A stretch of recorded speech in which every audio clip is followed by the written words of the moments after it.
দেশের ইতিহাসের সবচেয়ে গৌরবোজ্জ্বল দিন আমাদের আজকের এই মহান বিজয় দিবস। যতদিন বাংলাদেশ থাকবে, কখনো এই দিবসের গুরুত্ব এবং তাৎপর্য কিন্তু মলিন হবে না।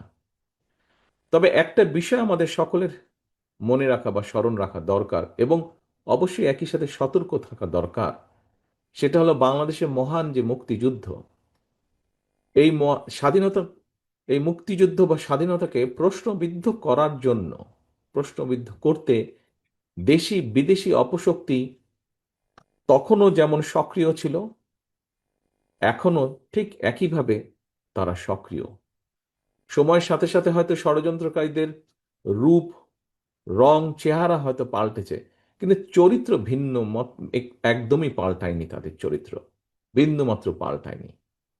সম্মানিত উপস্থিতি, বাংলাদেশ কিন্তু হঠাৎ করে সাগরের বুকে বুকে ভেসে ওঠা কোনো ভূখণ্ড নয়।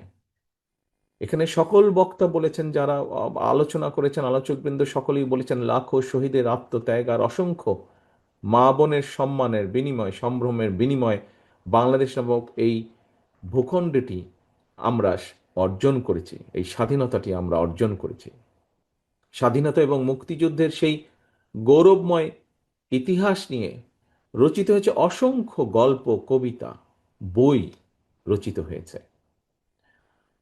অনেকেই হয়তো জানেন, স্বাধীনতা এবং মুক্তিযুদ্ধের পূর্বাপর ঘটনা বলে নিয়ে স্বাধীনতার ঘোষক, বাংলাদেশের স্বাধীনতার ঘোষক শহীদ রাষ্ট্রপতি জিয়া রহমানের নিজের লেখা কিন্তু একটি প্রবন্ধ রয়েছে, এবং সেটির নাম একটি জাতির জন্ম। এই নিবন্ধনটি বা প্রবন্ধটি আমাদের স্বাধীনতা এবং মুক্তিযুদ্ধের ইতিহাসের একটি অনন্য দলিল। সম্মানিত উপস্থিতি, পতিত পলাতক একটি চক্র শুধুমাত্র নিজেদের হীন দলীয় স্বার্থে বাংলাদেশের স্বাধীনতা এবং মুক্তিযুদ্ধের ইতিহাসের বিকৃতি ঘটিয়েছিল। স্বাধীনতা এবং মুক্তিযুদ্ধের ইতিহাসকে চেষ্টা করেছিল তারা, করেও ছিল, অনেক ক্ষেত্রে দলীয় ইতিহাসে তারা পরিণত করেছিল। আর এই অপরামদর্শী অপচেষ্টার কারণেই পরিস্থিতির সুযোগ নিয়ে এখন আবার মুক্তিযুদ্ধের পরাজিত একটি চক্র বিজয়ের নতুন ইতিহাস রচনার অপচেষ্টা তারা করছে। প্রিয় ভাই বোনেরা, পরাজিত চক্রকে মোকাবেলায় প্রতিশোধ, প্রতিহিংসার পরিবর্তে বিজয়ের সফল প্রতিটি মানুষের ঘরে পৌঁছে দেবার জন্য স্বনির্ভর সমৃদ্ধ একটি গণতান্ত্রিক বাংলাদেশ প্রতিষ্ঠাই হোক এবারের বিজয় দিবসে আমাদের অঙ্গীকার। আমি, শুধু আমি না, আমরা সকলে, বিএনপি মনে করে, যতদিন পর্যন্ত এই রাষ্ট্রে জনগণের রাজনৈতিক এবং অর্থনৈতিক ক্ষমতায়ন নিশ্চিত করা না যাবে, ততদিন পর্যন্ত স্বাধীনতা এবং গণতন্ত্র টেকসই ভিত্তির উপর দাঁড় করানো যাবে না। সম্মানিত উপস্থিতিবৃন্দ, বাংলাদেশের স্বাধীনতা অর্জনের পর থেকে আজ পর্যন্ত যতবার দেশের গণতন্ত্র হুমকির সম্মুখীন হয়েছে, আমরা দেখেছি ততবারই দেশের স্বাধীনতা, সার্বভৌমত্ব হুমকির সম্মুখীন হয়েছে। 1975 সালের 7ই নভেম্বর কিংবা 2024 সালের 5ই আগস্ট, ইতিহাসের প্রতিটি বাঁকে এর সত্যতা কিন্তু প্রমাণিত হয়েছে। কখনোই জনগণকে ক্ষমতাহীন করে রাষ্ট্রযন্ত্র কখনোই ক্ষমতাশীল হয়ে উঠতে পারে না।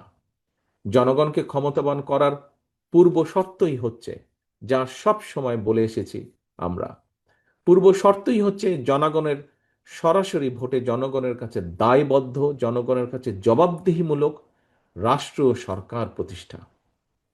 এবং এ কারণেই বিএনপি সব সময় রাষ্ট্র এবং সরকারে জনগণের অধিকার প্রতিষ্ঠা করতেই যে কোনো মূল্যে দেশে অবাধ, সুষ্ঠু এবং নিরপেক্ষ নির্বাচন অনুষ্ঠানের পক্ষে সকল সময় দৃঢ় অবস্থান গ্রহণ করেছে। এই দেশের, বাংলাদেশের জনগণ সাক্ষী, কারণে অকারণে, শর্তের পর শর্ত জুড়ে দিয়ে কিংবা নানা অজুহাতে বাংলাদেশের স্বার্থ বিরোধী একটি চক্র নির্বাচন অনুষ্ঠানের পথে বারবার নানা রকম বিঘ্ন সৃষ্টির অপচেষ্টা তারা চালিয়ে যাচ্ছে, এখনো চলছে ক্ষেত্র বিশেষে। আল্লাহ রহমতে আলহামদুলিল্লাহ, সব রকম বাধা উপেক্ষা করে প্রায় 1.5 দশকেরও বেশি সময় পর নির্বাচন কমিশন শেষ পর্যন্ত জনগণের সেই কাঙ্ক্ষিত জাতীয় নির্বাচন অনুষ্ঠানের তারিখটি ঘোষণা করেছে। তবে প্রিয় ভাই বোনেরা, সতর্ক থাকতে হবে, ষড়যন্ত্র কিন্তু এখনো থেমে নেই। গণতন্ত্রের পক্ষে সাহসী সন্তান ওসমান হাদিকে গুলি করার যে ঘটনাটি, এটা কিন্তু সেই ষড়যন্ত্রের অংশ। কি ছিল ওসমান হাদির অপরাধ? একজন রাজনৈতিক কর্মী হিসাবে আমার মনে যে প্রশ্নগুলি দেখা দিয়েছে, এই কয়েকটি প্রশ্নের জবাবের মধ্যেই আমার মনে হয় গণতান্ত্রিক আমি জনগণের সামনেও এই যে এই ঘাতকদের চরিত্র স্পষ্ট হয়ে উঠবে। আমার মনে একজন রাজনৈতিক কর্মী হিসাবে যেই প্রশ্নগুলো দেখা দিয়েছে, এক, বর্তমান অন্তর্বর্তীকালীন সরকার বা সরকারকে যদি ব্যর্থ করা যায়, কারা তাহলে খুশি হবে? দুই, নির্বাচন ছাড়াই বর্তমান অন্তর্বর্তীকালীন সরকারকে বহাল রাখা গেলে কারা লাভবান হবে? তিন, দেশে জনগণের ভোটে জনগণের সরকার প্রতিষ্ঠিত না হলে কাদের লাভ? প্রিয় ভাই বোনেরা, আমি বিশ্বাস করি এসব প্রশ্নের জবাবের মধ্যেই হাদির ঘাতকেরা লুকিয়ে রয়েছে। স্বাধীনতা প্রিয় গণতান্ত্রিকামী জনগণের শত্রুরা ঘাপটি মেরে রয়েছে এইসব প্রশ্নের ভেতর। প্রিয় ভাই বোনেরা, সম্মানিত উপস্থিতিবৃন্দ, প্রিয় নেতৃবৃন্দ, আমি বিজয় দিবসের এই গৌরবজনক সময় দৃঢ়ভাবে বলতে চাই, যারা স্বাধীনতা প্রিয় গণতান্ত্রিকামী জনগণকে ভয় দেখাতে চায়, তার অবশ্যই ব্যর্থ হবে ইনশাল্লাহ। ভয়ের কোনো কারণ নেই। মানুষের জয় পরাজয়, জীবন মৃত্যু সবকিছু আল্লাহর হাতে নির্ধারিত।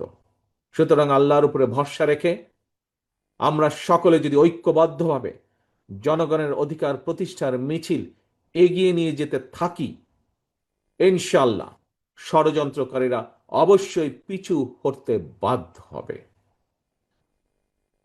1971 সালে প্রমাণিত হয়েছে, 2024 সালে প্রমাণিত হয়েছে, 1975 সালের 7ই নভেম্বর 90-এ স্বৈরাচার বিরোধী আন্দোলন, প্রতিটি আন্দোলন সংগ্রামে প্রমাণিত হয়েছে, জনগণ ঐক্যবদ্ধ থাকলে জনতার বিজয় কেউ ঠেকিয়ে রাখতে পারে না। আমি দৃঢ় কণ্ঠে বলতে চাই, নির্ধারিত সময় নির্বাচন ইনশাল্লাহ অনুষ্ঠিত হবে।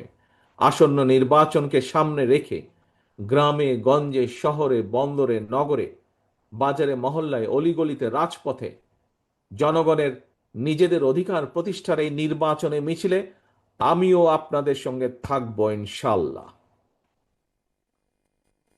প্রিয় ভাই বোনেরা, আসন্ন জাতীয় নির্বাচন কিন্তু কেবলমাত্র একটি এক্সপেরিমেন্ট বা এক্সপেরিয়েন্স অর্জনের নির্বাচন নয়।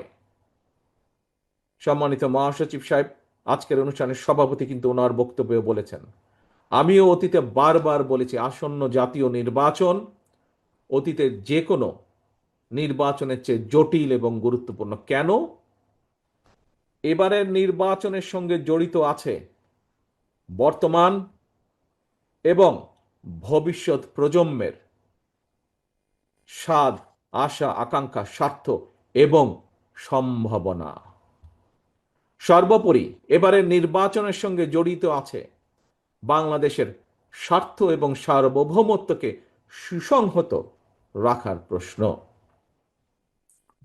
প্রিয় ভাই বোনেরা, আগামী দশকটি হবে রূপান্তরের দশক, এবং এই চিন্তা নিয়েই আমরা আমাদের দেশ গড়ার কর্মসূচি বাস্তবায়নের পরিকল্পনা তৈরি করেছি।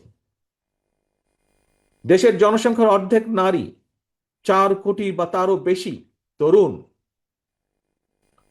কোটি কোটি কৃষক, শ্রমিক, কর্মক্ষম এই জনসংখ্যাকে কাজে লাগিয়ে বাংলাদেশের বিজয়কে সুসংহত করাই হচ্ছে বিএনপির একমাত্র লক্ষ্য। একটি স্বনির্ভর সমৃদ্ধ বাংলাদেশ গড়ে তোলার মাধ্যমেই আমরা আমাদের আগামীর প্রতিটি বিজয় দিবসকে আরো গৌরবান্বিত এবং আরো অর্থবহ করে গড়ে তুলতে চাই। মহান বিজয় দিবসের এই প্রাক্কালে আমি দল, মত, ধর্ম, বর্ণ নির্বিশেষে কৃষিজীবী, শ্রমজীবী, পেশাজীবী, শিল্পী, সাহিত্যিক, শিক্ষক, সাংবাদিক, বুদ্ধিজীবী, ওলেমা, আলেম, পীর মাশায়েখ তথা বাংলাদেশের সকল শ্রেণী পেশার মানুষ, প্রতিটি নাগরিককে জানায় মহান বিজয় দিবসের আন্তরিক শুভেচ্ছা।